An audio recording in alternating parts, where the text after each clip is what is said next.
से आप सभी लोगों को हार्दिक शुभकामनाएं आने वाले नए साल की। अब तो बस थोड़ी सी घंटे बचे हैं।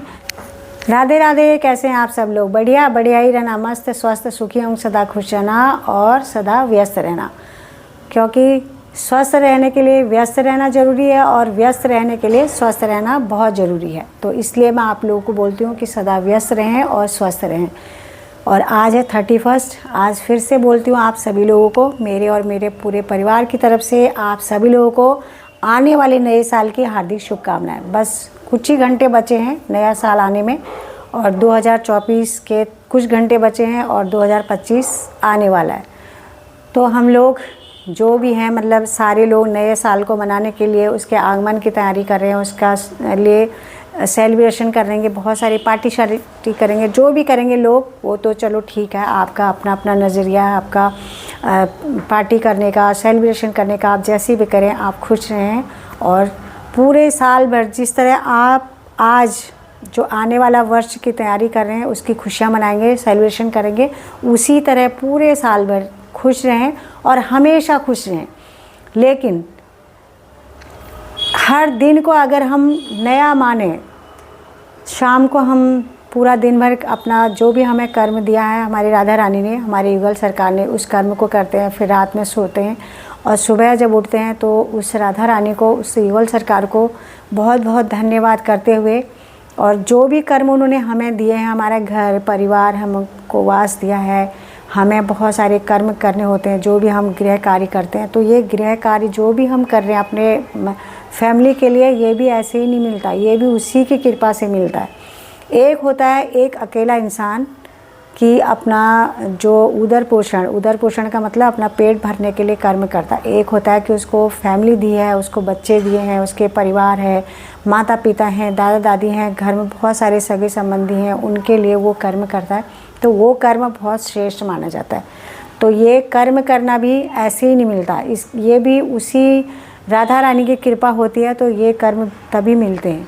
आप देखेंगे कि बहुत से लोग ऐसे होते हैं कि बहुत बड़े परिवार में होते हुए भी वो अलग थलग रहते हैं, और कभी कभी ऐसा हो जाता है उनके साथ कि वो पूरा सब छोड़ छाड़ के दूर चले जाते हैं, तो ये भी सब उस राधा रानी की कृपा है। और कभी कभी ऐसा होता है कि लोग जो हैं, जिसका आसपास कोई भी नहीं है, अपना नहीं है, वो इतने लोगों के बीच में घिरा रहता है कि उसे पता ही नहीं चलता कि उसके कौन थे भी नहीं थे, क्या था क्या नहीं था। ये मैं इसलिए बोल रही हूँ, आप देख सकते हैं कि हमारे इतने बड़े गुरुदेव महाराज श्री प्रेमानंद जी महाराज, और मैं तो उनको गुरु मानती हूँ। आप उन्हें देखें, उनकी वो अपनी जीवनी जो बताते हैं कि 11 वर्ष की उम्र से वो घर से भाग गए थे बाबा बनने के लिए, और उस पूरी लंबी यात्रा में उन्होंने कितनी जप किया, तप किया, भूखे पेट रहे, गंगा जल पी के उन्होंने अपना उदर पोषण किया।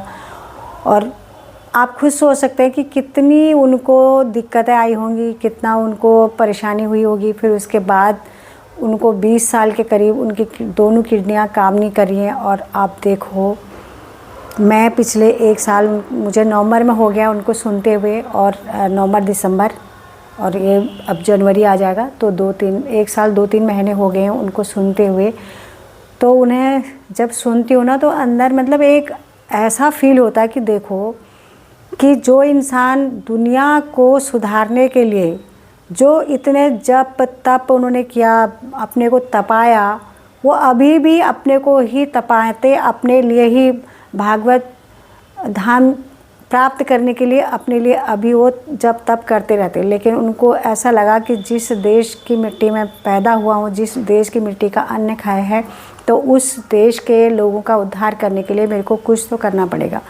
तो वो इस तरह इतने सुंदर सुंदर प्रवचन देते हैं, सुंदर सुंदर बातें करते हैं, सुंदर सुंदर तरीके से लोगों को समझाते हैं कि किस तरह अपनी दिनचर्या को रखो, किस तरह अपने घर में परिवार में आप सब लोगों का, उस राधा रानी का दर्शन करें, उन लोगों में उनकी सेवा करें, और इस तरह वो समझाते हैं तो बहुत अच्छा लगता है। लेकिन हम घर गृहस्थी वाले लोग हैं, अच्छी बात है, हम उनकी बात सुनते हैं और हम ज़रूर सोचते हैं कि जिस तरह वो बोले हम धीरे धीरे अपने को उस तरह बना पाएँ। और एक ऐसा इंसान होता है कि भरे पूरे परिवार में होता है। ये तो होगी संत लोगों की बात। और आप देख सकते हैं कि उनके जब अब मैं खुद उनके आश्रम में गई हूँ और जो संत समागम वहाँ देखते हैं ना, ऐसा लगता है कि हे भगवान, स्वर्ग है तो यही है। यहाँ हम पता नहीं किन मतलब कौन से ऋषि मुनियों के बीच में आ गए।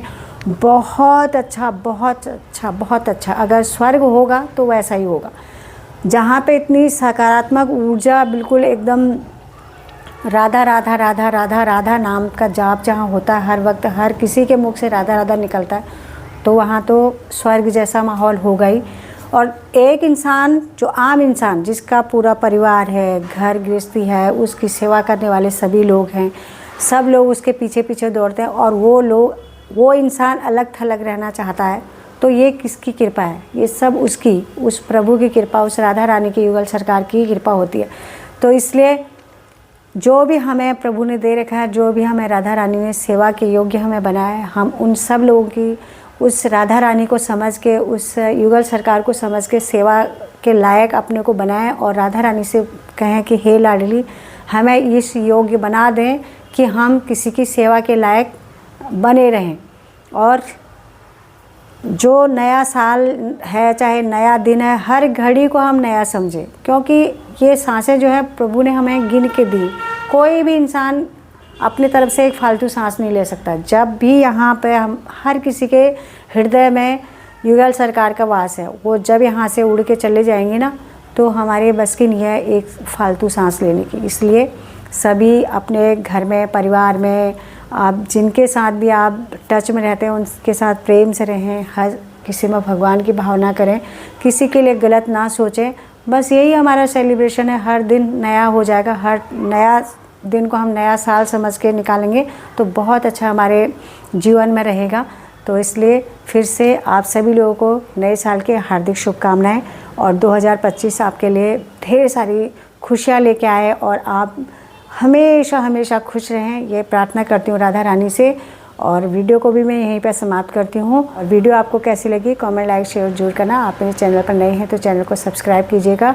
और मैं शाम को आऊँगी 4-4:30 बजे के करीब लाइव आऊँगी। कल मैं लाइव आई थी तो 10-12 लोग जुड़े थे, और लाइव आ रही हूँ, मुझे समझ में नहीं आ रहा, अभी सीख रही हूँ लाइव आना। जैसे कि वीडियो बनाना मैंने सीखा था, तो आप शुरू की मेरी वीडियो देखोगे ऐसा लगेगा कि जैसे मैं घबरा के बोल रही हूँ, डर के बोल रही हूँ। तो उसी तरह अभी मेरे लाइव में भी हो रहा है। और जब बहुत सारे लोग जुड़ जाएंगे और मुझे अच्छे से वहाँ पर बोलना आ जाएगा, तो मैं लाइव आया करूँगी रोज़। तो आज मैं फिर से, अभी थोड़ी देर पहले लाइव आई थी तो लोग शायद अपने अपने कामों में बिजी हैं, तो 4:30 बजे फिर से लाइव आऊँगी, और आप लोग मेरी लाइव में जरूर जुड़ना।